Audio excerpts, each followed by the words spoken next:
students, how are you? Hope you all are doing well. Today we will start our remaining chapter. Okay, last day हम पढ़ रहे थे आपकी हिंदी सुगम भारती का पाठ 1 मैं ढूंढता तुझे था. ओके, लास्ट डे हमने मैचिंग की थी, सही जोड़ी और रिक्त स्थानों की पूर्ति और अति लघुत्तरीय प्रश्न हमने किया था. ओके, आज हम करते हैं लघुत्तरीय प्रश्नों के उत्तर. क्वेश्चन नंबर 3 है, निम्नलिखित प्रश्नों के उत्तर 3 से 5 वाक्यों में दीजिए. ओके, का नंबर है, केवल संगीत और भजन में ईश्वर को ना ढूंढकर और कहाँ कहाँ ढूंढना चाहिए. ओके, केवल संगीत और भजन में ईश्वर को ना ढूंढकर कहाँ कहाँ ढूंढना चाहिए. तो इसका उत्तर क्या है? उत्तर है इसका, ईश्वर को संगीत और भजन के माध्यम से जानना मुश्किल है. अगर ईश्वर को सही मायने में पाना है तो दीन दुखियों के बीच जाना पड़ेगा, उनकी सेवा करनी पड़ेगी. ईश्वर दीन दुखियों में ही निवास करता है. ओके, नेक्स्ट है नंबर खा, कर्म में मगन और कथन में व्यस्त. इस पंक्ति का भाव स्पष्ट कीजिए. तो इसका उत्तर क्या है? ईश्वर परोपकार के काम में लगा था, जबकि कवि केवल व्यर्थ बोलने में लगा हुआ था. ईश्वर हमेशा बिना किसी के दबाव में अपना काम करता जाता है. मनुष्य झूठी दुनियादारी में खोया रहता है. मनुष्य के कथनी और करनी में हमेशा अंतर रहता है. मतलब जो बोलता है वह जरूरी नहीं कि वही करता भी है ना. इसलिए कहा गया है कि मनुष्य की कथनी और करनी में अंतर रहता है, जबकि ईश्वर कुछ कहता नहीं है, सिर्फ सत्कर्म में लगा रहता है. ओके, नेक्स्ट है ग नंबर, कवि और ईश्वर की उपस्थिति के 5 स्थान बताइए. तो इसका उत्तर है, कवि बगीचा, जंगल, मंदिर, चमन, भजन और ईश्वर दीन दुखियों के बीच, किरण में, फूलों में, पवन में और आकाश में रहते हैं, है ना. इनका स्थान वही है.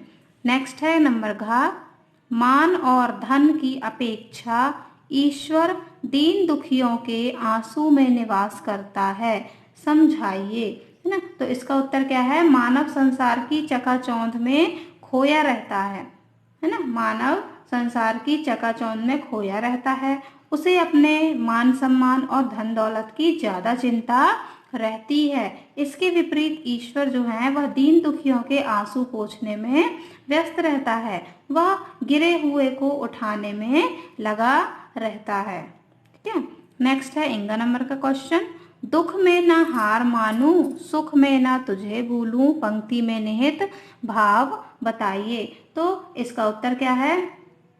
कवि ईश्वर से प्रार्थना करता है कि वह उसमें इतनी क्षमता दे कि वह दुख में हार ना माने और साथ ही साथ सुख के क्षणों में भी वह ईश्वर को ना भूले. उसे मतलब ईश्वर को ना भूले.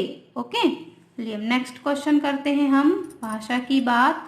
निम्नलिखित शब्दों का उच्चारण कीजिए. तो ये आप उच्चारण करेंगे खुद से ही. ओके, नेक्स्ट है क्वेश्चन नंबर 5, निम्नलिखित शब्दों की शुद्ध वर्तनी लिखिए. मतलब इनमें मात्राओं की जो अशुद्धियां हैं उसे हमें करेक्ट करना है. ओके, तो क्या है? द्वार.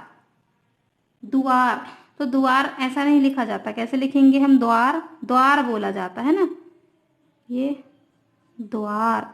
ओके, नेक्स्ट है उत्थान. तो उत्थान नहीं, क्या होता है? उत्थान. तो ये आधा ता आएगा, उत्थान. नेक्स्ट है आंख. आंख होता है, ऊपर क्या आएगी? यहाँ चंद्र बिंदु आ जाएगी. ओके, नेक्स्ट है स्वर्ग. स्वर्ग लिखा यहाँ पर, और क्या होता है? हम क्या उच्चारण करते हैं? स्वर्ग. तो ये आधा श, व और गा के ऊपर रेफ. ओके, स्वर्ग. फिर है कठिनाई. तो कठिनाई नहीं, क्या होता है? कठिनाई. तो ये ठा में छुटी की मात्रा आएगी. फिर है सुयस. तो सुयस नहीं, सुयस होता है, तो ये छुटू की मात्रा आएगी इसमें. ओके, फिर है सौंदर्य. सौंदर्य नहीं, सौंदर्य होता है, तो यहाँ पर क्या मात्रा में ओ की मात्रा ना आकर यहाँ पर औ की मात्रा आएगी। नेक्स्ट क्वेश्चन देखिए, क्वेश्चन नंबर 6, निम्नलिखित शब्दों का वाक्यों में प्रयोग कीजिए। बाट, तो बाट का क्या आएगा, माँ कब से बेटे की बाट देख रही है। ओके, नेक्स्ट है आंसू, तो हमें किसी भी हाल में आंसू नहीं बहाना चाहिए। पतित, पतित मीन्स ईश्वर पतितों का उद्धार करता है, दीन दुखियों का उद्धार करता है। ठीक है, नेक्स्ट है संगठन, तो संगठन का क्या आएगा, वाक्यों में प्रयोग, हमें किसी संगठन की तरह काम करना चाहिए। फिर है अनित्यता, अनित्यता का आएगा वाक्यों में प्रयोग, हमें इस संसार की अनित्यता में खो नहीं जाना चाहिए। ओके,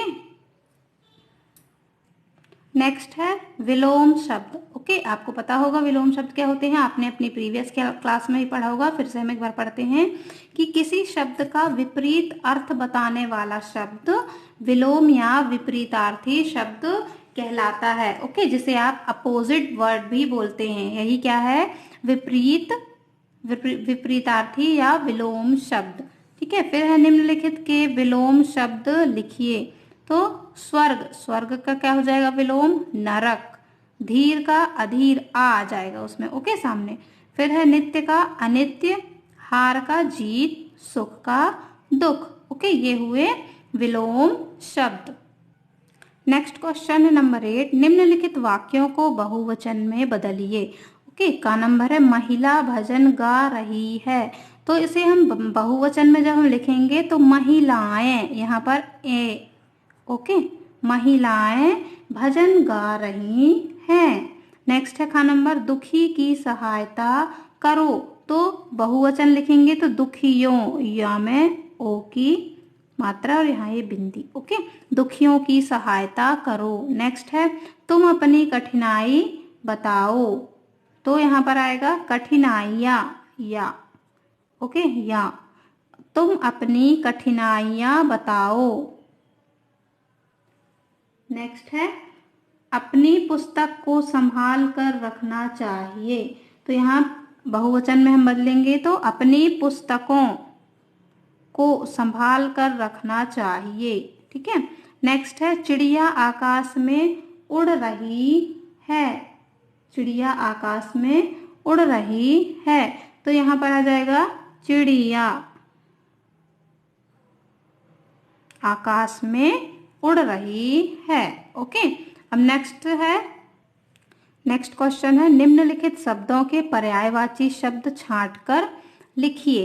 ठीक है, आँख, तो यहाँ देखिए आँख का और पर्यायवाची क्या होगा, दृग, फिर नयन और लोचन, ये आँख के पर्यायवाची हुए। ओके, नेक्स्ट है खा नंबर आकाश, आकाश का पर्यायवाची क्या होगा, गगन, नभ और अंबर। ठीक है, फिर नेक्स्ट है हवा, हवा का पर्यायवाची क्या होगा, वायु, पवन और समीर। नेक्स्ट है फूल, तो फूल का पर्यायवाची क्या होगा, सुमन, प्रसून और पुष्प।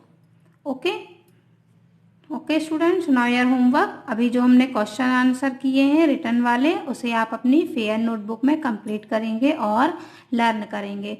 Okay, bye bye, have a good day.